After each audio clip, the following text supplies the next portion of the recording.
Good morning student, this is Renuka Singh from Gyanam classes. Today we start our next chapter number 5, Introduction to Euclid's Geometry.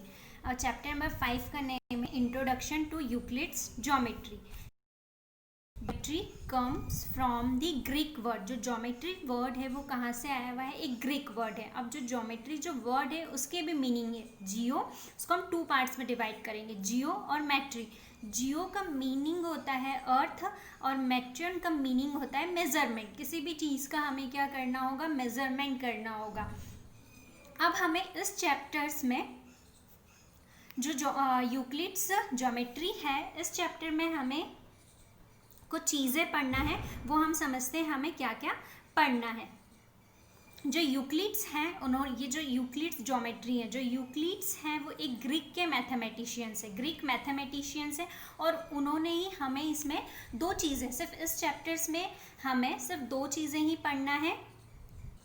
इस chapter में हमें सिर्फ 2 exams and second is postulates. अब exams और postulates क्या होते हैं वो हम 1 बाय 1 देखते हैं. तो सबसे फर्स्ट है हमारे एग्जाम्स. एग्जाम्स जो होते हैं वो मैथ्स में हर कहीं पर भी एप्लीकेबल्स है, और ओवर मैथ्स में हम किसी भी पार्ट में हम उसको एप्लीकेबल कर सकते हैं. बट जो पोस्टुलेट्स हैं सिर्फ वो ज्योमेट्री में ही एप्लीकेबल है. जहाँ हमारे पास ज्योमेट्री जैसा कुछ पार्ट्स रहेगा बस वहीं पर हम इसको एप्लीकेबल करेंगे. बट जो एग्जाम्स है हम इसे पूरे हम इससे ज़रूरी नहीं है कि सिर्फ ज्योमेट्री में, हम इसे मैथ्स में, ऑल ओवर मैथ्स में हम इसको अप्लीकेबल करेंगे. अब कुछ एग्जाम्स है जो यूक्लिड्स ने, सम ऑफ यूक्लिड्स एग्जाम्स, जो यूक्लिड्स के कुछ उन्होंने हमें एग्जाम्स दिए हैं वो हम पढ़ लेते हैं कि वो क्या क्या है. The first one is things which are equal to the same things are equal to one another. First है कि जो थिंग्स हैं are equal to, some things are equal to one another. For example, मैं example से आपको समझाती हूँ कि मैंने बोला x is equals to y and second condition मैंने बोली है कि y is equals to z.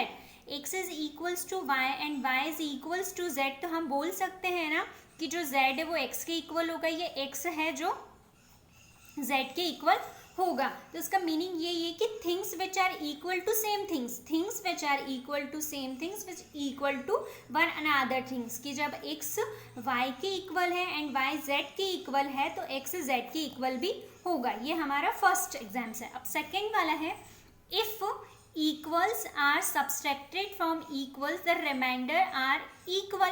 मतलब कि हमारे पास सेकेंड वाले के लिए भी मैं आपको एग्जाम्पल से एक्सप्लेन करती हूँ कि हमारे किसी की स्टूडेंट की एज है 20.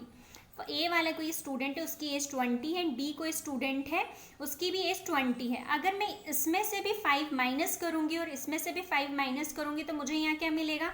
15 ही मिलेगा. दैट मीन्स कि equal are subtracted from equals. तो जो रिमाइंडर होगा वो हमेशा क्या होगा? सेम होगा. Third, if equals are added to equals the whole are equal. Third क्या बोल रहा है? अगर हमारे पास है, मैंने लिया है 2, यहाँ पे भी है 2, इसके भी इक्वल है, ये 2 दोनों इक्वल है. मैं यहाँ पे 2 में कुछ प्लस करूंगी और यहाँ पे भी 2 में कुछ प्लस करूंगी तो जो इक्वल्स है वो दोनों इक्वल 5 और 5 ही आएंगे. दैट मीन्स कि equals are added to equals. हम इसमें हम कुछ भी नंबर्स ऐड कर रहे हैं तो वो इक्वल ही होंगे. Fourth, things which coincides with one another are equal to one another. अगर कोइंसाइड्स कर रही कोई थिंग्स है वो इक्वल है तो वो दूसरे के भी क्या होगी? इक्वल ही होंगी. अब फिफ्थ है the whole is greater than the part. The whole is greater than the part का मीनिंग क्या है? मैं ऐसा बोल सकती हूँ ना कि जैसे इंडिया में दिल्ली है, पर ऐसा हम बोल सकते हैं कि दिल्ली में इंडिया है? नहीं बोल सकते ना. इसलिए whole is greater than the part. जो होल होगा वो हमेशा क्या होगा? ग्रेटर होगा उस पार्ट के. कोई भी हम पार्ट लेंगे उससे तो जो होल, जो पूरा कंप्लीट चीज होगा वो तो ग्रेटर ही होगा. तो फिफ्थ एग्जाम्स हमारा ये है. अब सिक्स्थ है things which are double same things are equal to one another. अगर कोई भी चीज़ है या थिंग्स है उसको हम डबल करेंगे तो same things are equal to one another. तो जो दूसरी वाली रहेगी वो भी उसके डबल हो जाएगी और वो उसके इक्वल रहेगी.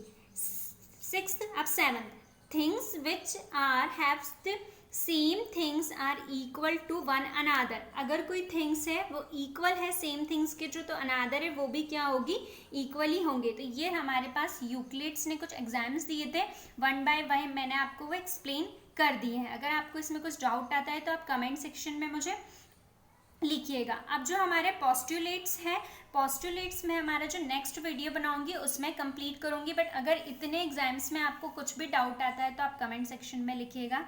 Thank you.